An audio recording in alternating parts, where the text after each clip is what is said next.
మిత్రులందరికీ నమస్కారం.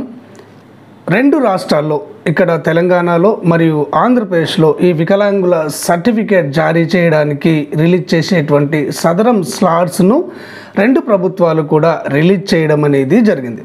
ముందుగా ఆంధ్రప్రదేశ్కు సంబంధించినటువంటి సమాచారాన్ని మీకు అందిస్తాను. ఇక్కడ ఆంధ్రప్రదేశ్ వైద్య విధాన పరిషత్ వారు రిలీజ్ చేసినటువంటి ప్రకటనలో పేర్కొన్నది ఏంటి అంటే, ఈ నెల 8వ తేదీన ఇక్కడ సదరం క్యాంపులు రాష్ట్ర లెవెల్లో ప్రారంభమవుతాయని వారు తెలియజేశారు. జూలై, ఆగస్టు, సెప్టెంబర్ ఈ 3 నెలలకు సంబంధించినటువంటి స్లాట్స్ రిలీజ్ చేయడం జరుగుతుందని అందులో పేర్కొనడం అనేది జరిగింది. ఈ నెల 4వ తేదీ నుంచి అంటే రేపటి నుంచే ఈ సదరం స్లాట్స్ అందుబాటులో ఉంటాయని వారు ఆ ప్రకటనలో తెలియజేయడం అనేది జరిగింది. అయితే ఈ స్లాట్స్ను ఎక్కడ తీసుకోవాలి అంటే, మీరు మీ సేవా కేంద్రాల్లో కానివ్వండి లేదా గ్రామ వార్డు సచివాలయాల్లో కానివ్వండి ఈ స్లాట్స్ అందుబాటులో ఉంటాయి.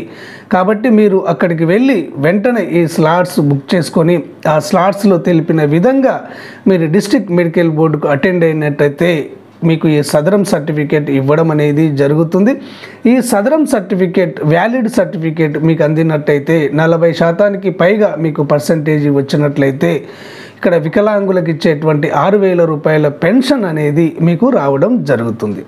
ఇక తెలంగాణ విషయానికి వస్తే, తెలంగాణలో ఈ స్లాట్స్ అనేవి గతంలో వివిధ కలెక్టర్ కార్యాలయాల వాళ్ళు అంటే కలెక్టర్లు రిలీజ్ చేసేవాళ్ళు, కానీ ఇప్పుడు సెర్ప్ కార్యాలయం వాళ్ళే డైరెక్ట్గా రిలీజ్ చేయడం అనేది జరుగుతుంది.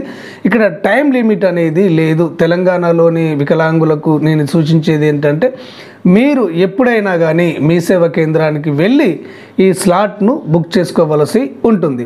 ఇక్కడ గతంలో ఈ సదరం క్యాంప్కు అటెండ్ కాని వారికే ఈ స్లాట్స్ను ఇవ్వడం అనేది జరుగుతుంది. ఇది గుర్తుపెట్టుకోవాలి. ఒకసారి అటెండ్ అయ్యి వ్యాలిడిటీతో ఉన్నటువంటి వారికి ఆయా జిల్లా కలెక్టర్ కార్యాలయాల వాళ్ళు ప్రతి నెల వారు డేట్లను అనౌన్స్ చేసి ఈ వ్యాలిడిటీ తీరిపోయినటువంటి వారికి అసెస్మెంట్ జరిపి ఆ వ్యాలిడిటీ సర్టిఫికేట్ను మరికొంతకాలం పొడిగించడమా లేదా రిజెక్ట్ చేయడమా అనేది జరుగుతుంది. ఇక మీరు ఈ స్లాట్స్ను బుక్ చేసుకునే సందర్భంలో తెలంగాణలో ఖచ్చితంగా గుర్తుపెట్టుకోవాల్సింది ఏంటి అంటే, మీ మొబైల్ నెంబర్ను ఖచ్చితంగా మీ సేవా నిర్వాహకుడికి ఇవ్వాలి. వాళ్ళు మీ మొబైల్ నెంబర్ను అందులో నమోదు చేయడం అనేది జరుగుతుంది. మీరు స్లాట్ బుక్ చేసుకున్న తర్వాత మీరు ఎప్పుడు ఈ సదరం క్యాంప్కు అటెండ్ కావాలి అనేది మీ మొబైల్ నెంబర్కు మెసేజ్ రావడం అనేది జరుగుతుంది. ఇది గమనించండి. కాబట్టి మీరు మీ సేవా స్లాట్ బుక్ చేసుకునే సందర్భంలో మీ ఆధార్ కార్డు, మీ యొక్క ఫోటో, ఖచ్చితంగా మీ యొక్క పని చేసేటువంటి మొబైల్ నెంబర్ను వారికి ఇవ్వాలి. ఓకే ఫ్రెండ్స్, క్లారిటీగా అర్థమైంది అనుకుంటాను. ఈ వీడియో మీకు నచ్చినట్లయితే అంతర్నేత్ర ఛానల్ను సబ్స్క్రైబ్ చేసుకోండి. ధన్యవాదాలు.